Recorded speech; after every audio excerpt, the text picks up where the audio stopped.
ايه اللي احنا اتعلمناه في السكشن كان كبير، كان فيه حاجات كتير جديدة علينا، وديت من اهم الحاجات اللي احنا اتعلمناها. بس مش كل حاجة احنا اتعلمناها، ولازم ترجع وتشوف السكشن لو في حاجة واقفة قدامك فيه تقدر تسألني فيها في اي حاجة. اول حاجة احنا استخدمنا methods جديدة زي update و fixed update اللي موجودين في يونيتي. update هي method بيتم مناداتها في كل فريم. fixed update نفس الكلام، بس في فرق ما بينهم وتقدر تشوفه على موقع يونيتي. استخدمنا method get access get key up get key down اللي موجودين في كلاس اسمه الانبوت، علشان نقدر نجيب الاكسس في المحاور الأفقية والرئيسية، أو لما المستخدم يدوس على ال A أو ال W أو S أو ال D. ال get key up هو لما المستخدم يرفع ايده من على زرار معين، وال get key down لما المستخدم يحط ايده على زرار معين. استخدمنا برضو on trigger enter 2D و on collision enter 2D اللي مسؤولين عن معرفة التصادم اللي بيحصل ما بين الأجسام أو ما بين الكولايدرز الموجودين في اللعبة بتاعتنا. on trigger enter 2D بنستخدمها لو الكولايدر عاملين صح على is trigger، و on collision enter بنستخدمها لو مش عاملين صح على is trigger اللي موجود في الكولايدر بتاعنا.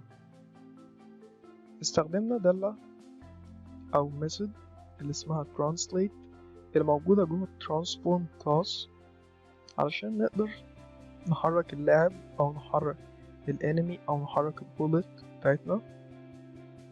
وعرفنا برضو ايه هي السبرايت اللي هي عبارة عن الصورة اللي احنا استخدمناها للاعب، وايه هو البريفاب واللي هي نسخة من حاجة موجودة عندنا نقدر نستخدمها ونكررها في اي حتة احنا عايزين، زي البريفاب بتاع البولت.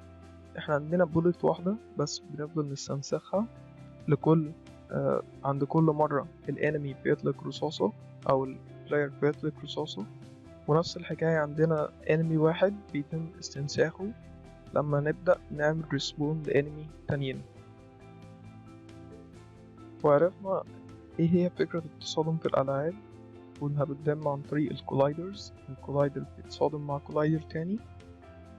وعرفنا برضو كان لازم علشان الفيزيو تطبق واللي احنا نرصد اذا كان في تصادم حصل ولا لا، لازم يبقى على احد الجسمين rigid body، وعشان احنا كنا بنتعامل في لعبة 2D فكنا بنستخدم rigid body 2D. وعرفنا ايه الفرق ما بين المنظور بالنسبة للبولت بالنسبة لنفسها وبالنسبة للعالم او بالنسبة للانمي. الانمي بتاعنا كان الاب بتاعه لتحت، او بمعنى اللي هو كان باصص لتحت، بينما ان العالم باصص لفوق.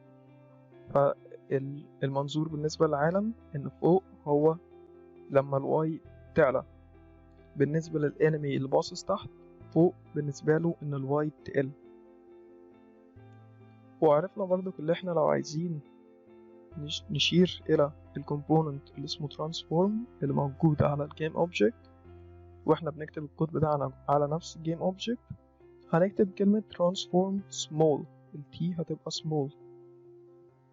ونفس الحكاية دي بتنطبق على components تانية، بس لو احنا عاملين component معين عن طريق script هتبقى فيه طريقة مختلفة هنستخدمها، والطريقة دي هنستخدمها في السكشن الجاي. السكشن الجاي هنشتغل فيه على top down shooting game تاني بس بشكل أحسن من ديت، وهنتعمق في التفاصيل زيادة للألعاب ديت. ومن أول السيشن اللي بعد الجاي هنشتغل على لعبة مختلفة جدا، هتبقى 2D برضو بس مختلفة عن الألعاب اللي احنا اشتغلنا عليها دلوقتي. والسيشن الأخير هندخل في لعبة 3D. خليك معايا لحد آخر سيكشن.